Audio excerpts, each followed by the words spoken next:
What we're going to do now is something completely different. I've been doing this for a long time.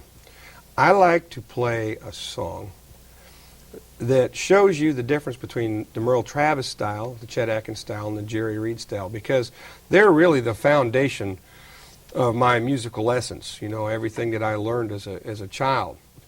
And they are fundamentally a little bit different. And if you learn the little nuances of each one of them, it'll broaden your ability not only to play but to arrange music. So what we're going to do is we're going to take a song. I'm going to play it through the first time like Merle Travis, the second time like Chet, and the third time like Jerry Reed. Now, bear in mind, I have tuned my guitar back up to standard tuning, so I brought my E back up, so you need to do that. And before I get into this song, I want to just make a couple of points. You know, the whole legacy of fingerstyle guitar sort of started way back when, nobody really knows when.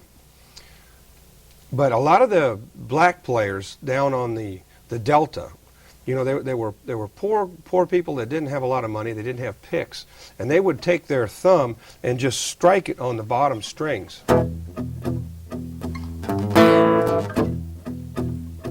And get a rhythm going, and then they would pinch the strings to whatever was there, and they made up a melody.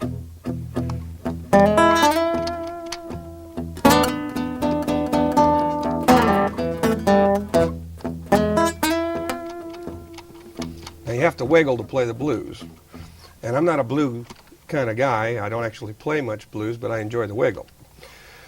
But anyway, that sort of filtered down into the Central City, Kentucky area, where guys like Ike Everly and Mose Rager got a hold of it. Now, what those guys were doing was they were changing the beat to more of a country sort of thing. Okay? And Merle Travis, who was the first guy really to perfect that, took his thumb and he would strike two strings in kind of a brushing motion, like that. And then he would play a melody with one finger. Well, then years later, here comes this guy, Chet Atkins, who learned by listening to Merle Travis on the radio. Now, Chet told me that they didn't tell him on the radio that Merle was using just one finger and a thumb pick. So Chet was playing with two fingers and the thumb pick. And he didn't play with the brush stroke. Now, Chet was just a little bit more articulate. He did a rotation with the thumb, like this. And he wouldn't brush the high notes to get to, he would literally play them with the two fingers. Okay? Now, I asked Chet, now that you know Merle Travis, you know, why don't you play more like him? You know, I mean, you spent all that time learning how to play. How come you don't play more like Merle? And he said, well, because I can. Which I always thought was a cool line. How do you argue with Chet? But not too much later, about 10 years later, 15 years later, this guy Jerry Reed came along. Now, what Jerry would do with his thumb, only Jerry knew. He would do crazy things, and he broke all of the rules. He came up with crazy drum-like rhythms and beautiful piano chords with his left hand. So what we're going to do is I'm going to try and demonstrate this to you by playing one song all the way through, once again. It's called All I Need Is You, Babe. And let's jump right into it, see what it sounds like.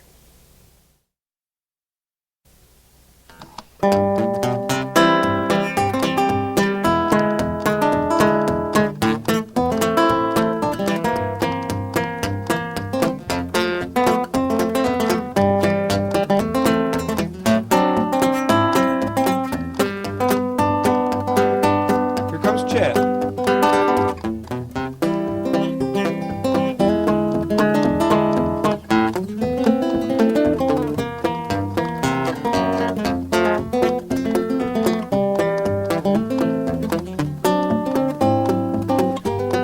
Here comes little Jerry Reed.